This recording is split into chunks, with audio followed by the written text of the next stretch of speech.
against the darkest danger, when all hope is lost. If ever you bow your heads, raise them high again, for you are the Power Rangers. May the power protect you. What's up, you guys? It's Declassified here, and I'm coming with another review of a Power Ranger season. This time, season Goban, number 5.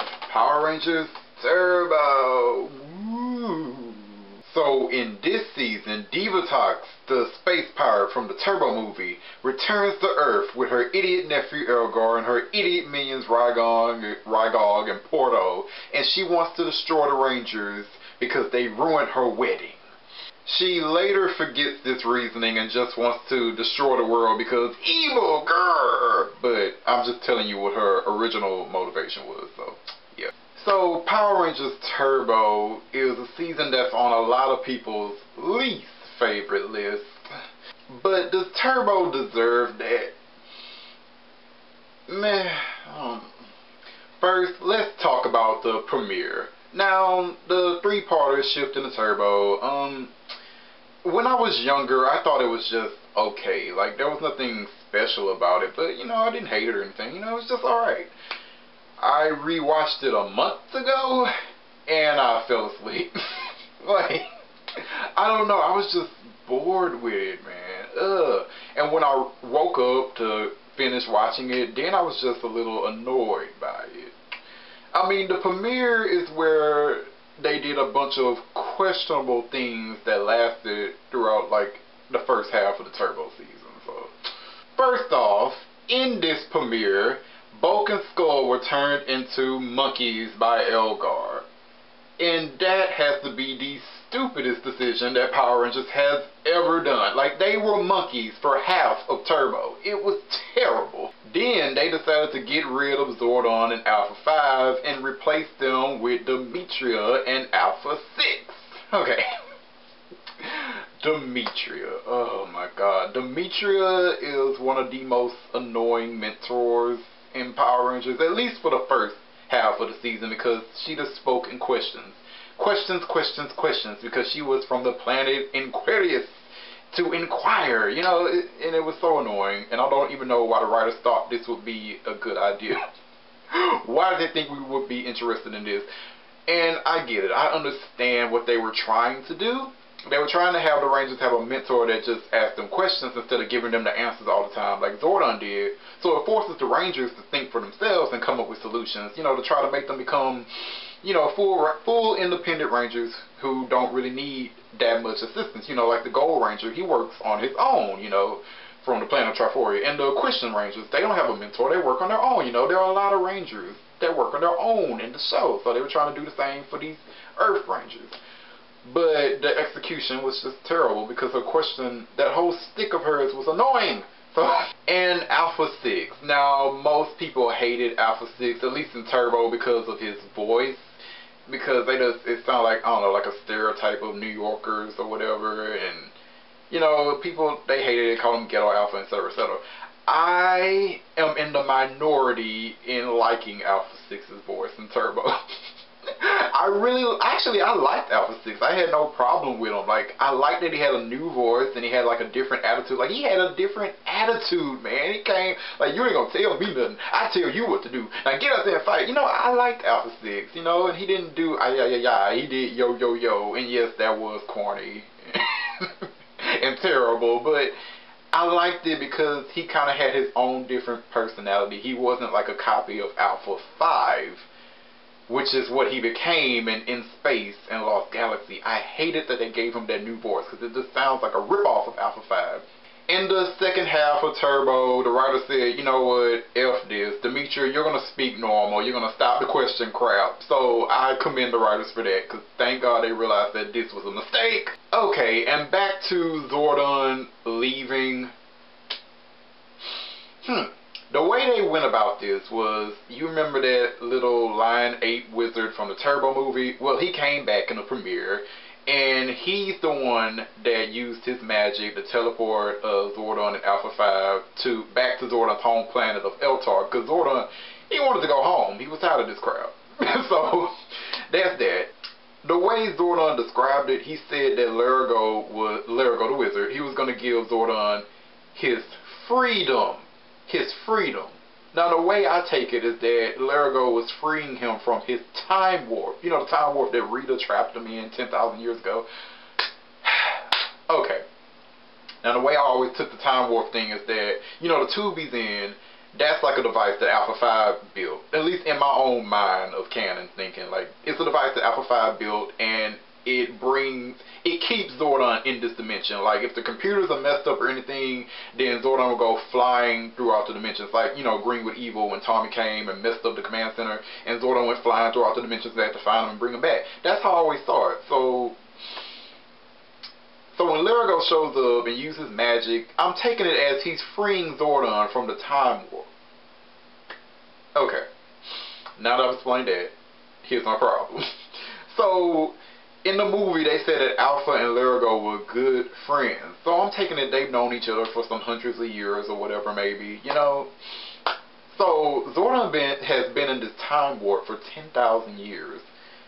You never once decided to call on Larago and say, hey, free me from this thing.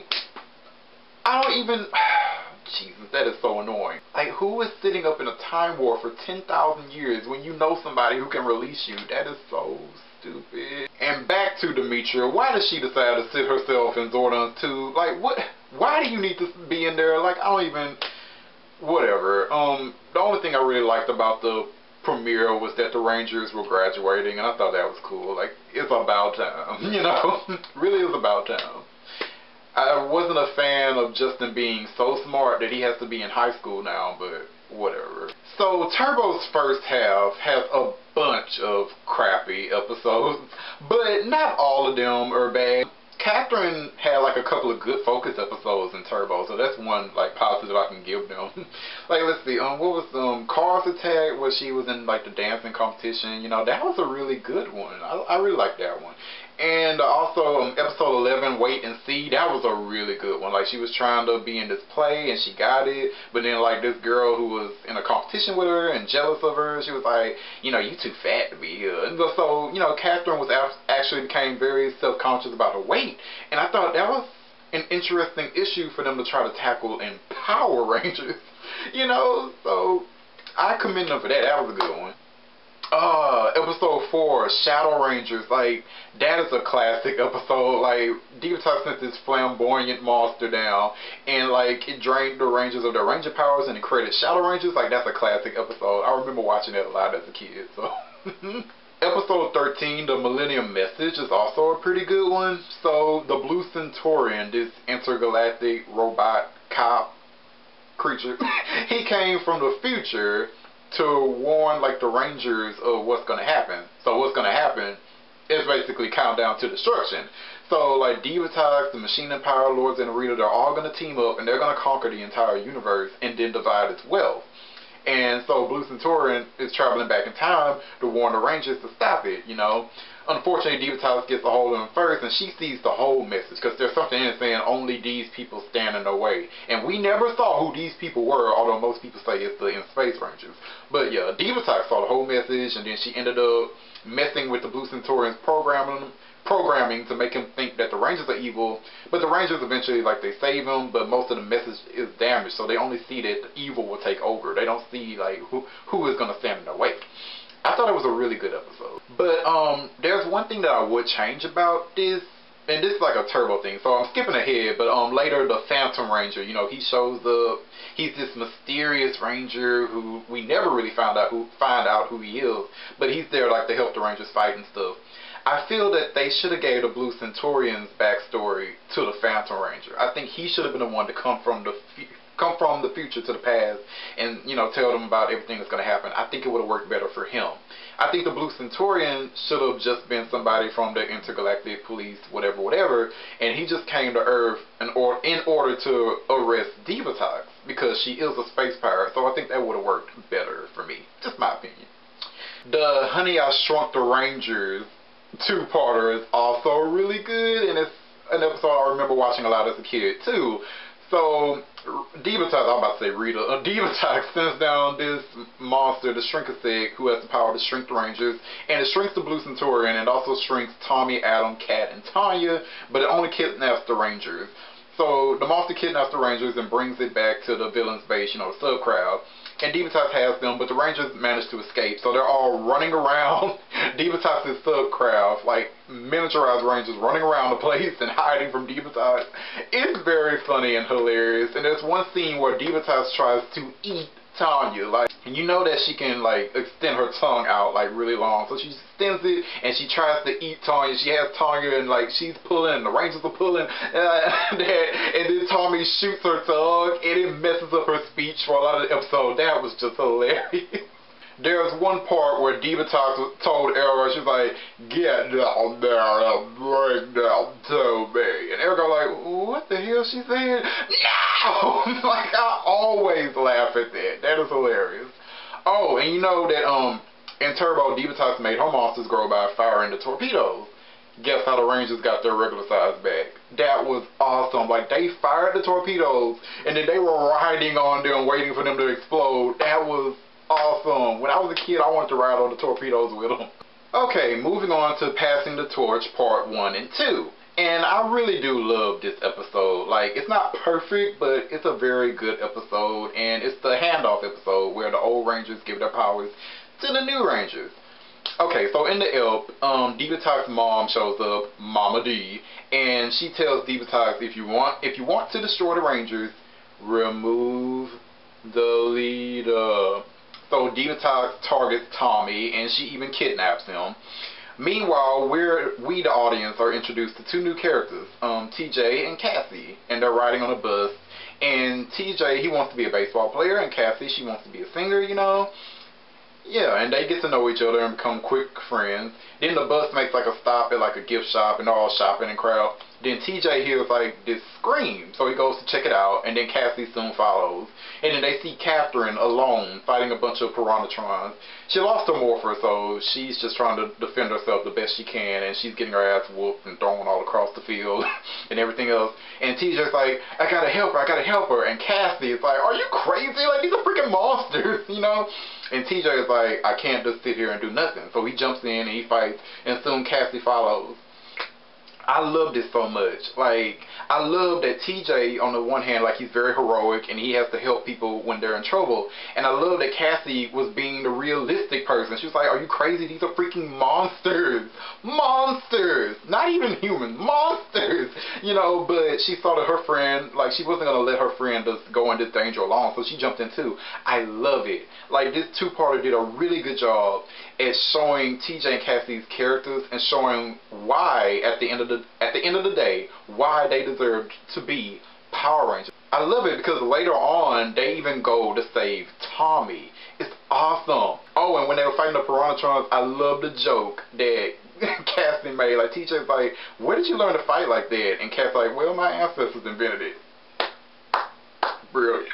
So, like I said, Passing of the Torch did a good job in showing why TJ and Cassie deserve to be Rangers. Not so much for Carlos and Ashley. Yeah, in the episode, they helped some people get to safety, but nah, I don't know. But whatever. I mean, they're good people, so whatever. It's just that, like, and they were introduced before TJ and Cassie in some other episodes. One where Carlos learned about teamwork, playing soccer, and he was trying to get into Ashley's pants and all that stuff. But other than that, like, there really wasn't anything like, oh yeah, you definitely should be Rangers. Like, I didn't really get that vibe. But, you know, they became Rangers anyway. And they had like a nice ceremony at the end of the episode.